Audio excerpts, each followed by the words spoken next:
मंगल का प्रदोष निकाल कर रख लो कि मंगल का प्रदोष इस दिन पड़ रहा है, मंगल की त्रयोदशी तिथि पड़ रही है, प्रदोष व्रत मंगलवार का पड़ रहा है।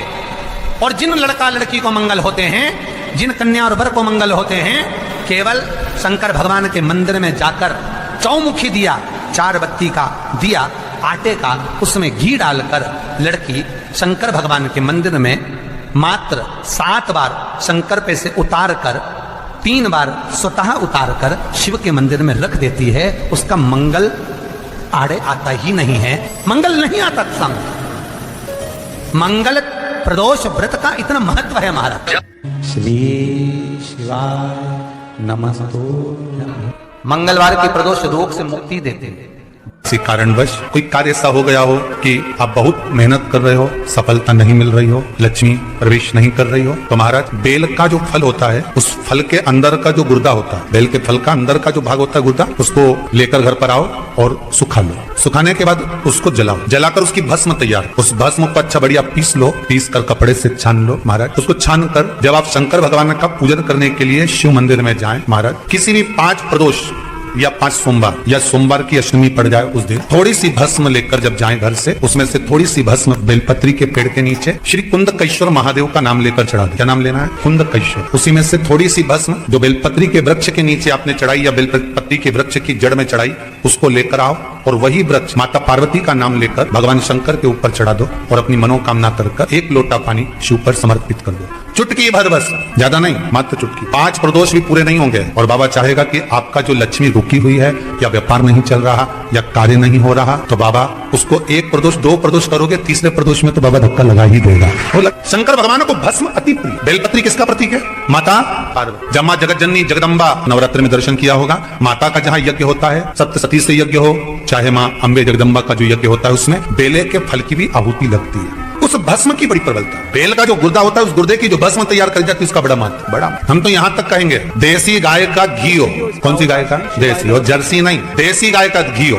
देसी गाय के दूध से जो घृत का निर्माण हो वो घी हो, और बेले का जो फल का गुर्दा जलाओ, उसकी भस्म अगर आपने बेलपत्री के पेड़ के नीचे ही बनाई हो, मान लो, उस भस्म को पीस ले, पीस कर उसको काजल जैसा तैयार करके डब्बी में रख ले महाराज। शिव जी पे चढ़ी हुई भस्म को पहले वो पीस के शंकर जी पे चढ़ाओ, फिर उसको लेकर आकर उसमें गाय का, देसी गाय का, उसमें घी मिलाकर काजल जैसा तैयार कर मस्तक पर मात्र या कलेजे पर उसकी 1 बिंदी ही रखकर आप अपने कार्य के लिए अगर निकल गए, तो ये पक्का है कि वो कार्य होगा ही, सफल होकर ही मानेगा। ज्यादा से ज्यादा 5 दिन उसके पास जाना पड़ेगा, 6 दिन जाना पड़ेगा, पर कार्य सफल होगा ही, उसको करना ही पड़े, क्योंकि वो केवल बेल की कालोच नहीं गई है, वो स्वयं काल का तुम्हारे साथ गई, स्वयं पार्वती मां तुम्हारे साथ। भस्म शिव जी को प्रिय, उस भस्म का प्रयोग बड़ा। जब पी भभूत में है खजाना कुबेर। मंगल का प्रदोष, मंगलवार की प्रदोष पड़ती है तो शिव काशी में निवास करते हैं। हमारे यहाँ कहते हैं मंगलवार की प्रदोष रोग से मुक्ति देते हैं। बैसाख महीने में जो प्रदोष आती है, बैसाख के महीने में बहुत ध्यान से सुनना भाई, जो अपनी जिंदगी से बहुत तंग आ गए हो, परेशान हो गए हो, कष्टमय जीवन जी रहे हो, बहुत दुखी हो गए हो, उनके लिए ये स्कंद पुराण का चरित्र फिर मिले ना मिले, आप प्रेम से सुनिए भाव से। पहला, बैसाख महीने की प्रदोष, चाहे वो शनिचरी प्रदोष हो, चाहे रविवार की हो, सोमवार की हो, मंगल की हो, बुधवार की हो, गुरुवार की हो, शुक्रवार की हो, शनिवार की हो, कोई भी वार की हो, पर बैसाख महीने की प्रदोष, प्रदोष काल में शाम का समय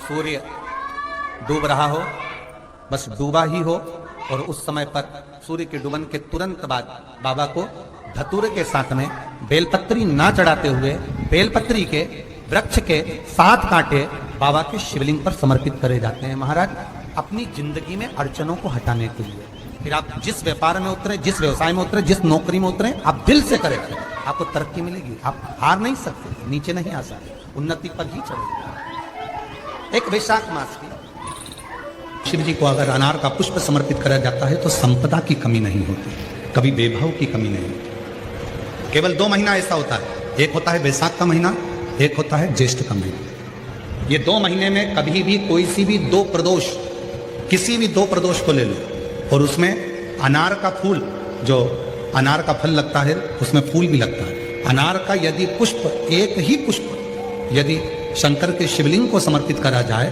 तो कभी हम तो यहां तक कहेंगे कि कोई बहुत छोटे से छोटा व्यक्ति है, भले हाथ गाड़ी चला रहा है, ठेला गाड़ी चला रहा है, रिक्शा चला रहा है, उसके पास धन नहीं है, बहुत कमजोर है, पैसा नहीं है, बहुत तकलीफ में है, बहुत दुखी है, तो हम तो उससे कहेंगे कि या तो बैसाख के महीने में या ज्येष्ठ के महीने में कोई भी 2 प्रदोष को अनार का पुष्प यदि वो समर्पित कर देता है तो निश्चित है उसके घर में वैभव संपदा बढ़ना प्रारंभ हो जाती है, कार्य में उन्नति है।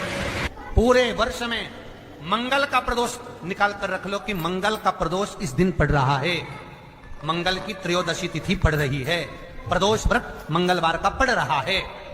और जिन लड़का लड़की को मंगल होते हैं, जिन कन्या और वर को मंगल होते हैं, केवल शंकर भगवान के मंदिर में जाकर चौमुखी दिया, 4 बत्ती का दिया आटे का, उसमें घी डालकर लड़की शंकर भगवान के मंदिर में मात्र 7 बार शंकर पे से उतार कर 3 बार स्वतः उतार कर शिव के मंदिर में रख देती है, उसका मंगल आड़े आता ही नहीं है और वो लड़की का विवाह मात्र 3 महीने के अंदर लड़के लड़की का विवाह पक्का हो जाता।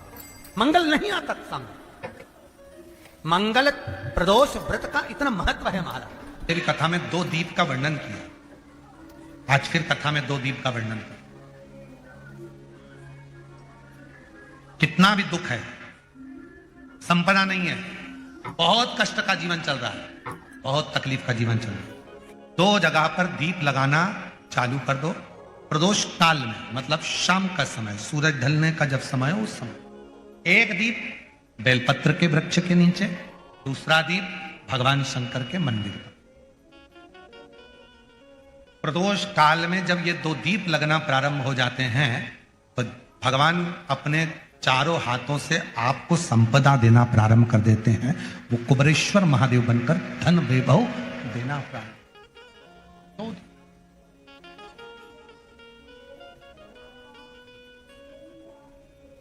और दोनों दीप फूल बत्ती के होना चाहिए, लंबी बत्ती के नहीं। एक लंबी बत्ती होती है, एक गोल बत्ती होती है, फूल बत्ती, दोनों दीप फूल बत्ती। मां सती ने जब भगवान शंकर के लिए आराधना साधना करी थी और भगवान भोलेनाथ जी से वर प्राप्त करा था, तो माता सती ने भी यह साधना ऐसे ही करी और माता सती को शिव मिले थे।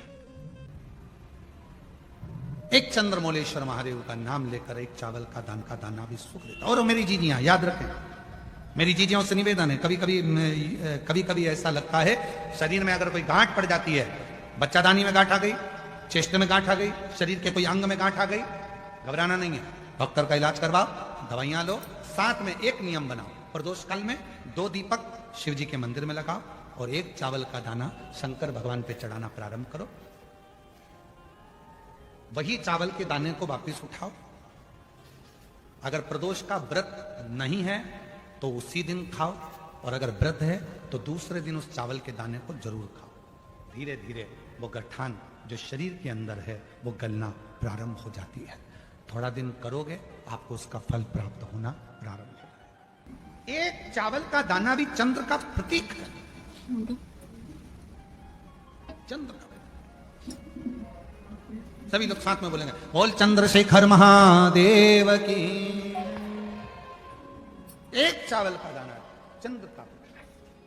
जिभ्या शंकर भगवान को प्रसन्न करना है तो 1 धतूरा, 1 चावल का दाना, धतूरा चढ़ाओ शिवलिंग पे, चावल का दाना सुंदरी के हाथ रखो चावल के दाने पर और शिव जी से अपने मन की बात प्रदोष के दिन, प्रदोष काल में शाम के समय चंद्रमौलेश्वर महादेव का नाम लेकर कह दो। 3 महीना तो जाने दो, 3 दिन में वो बाबा मुराद पूर्ण करना प्रारंभ कर देगा।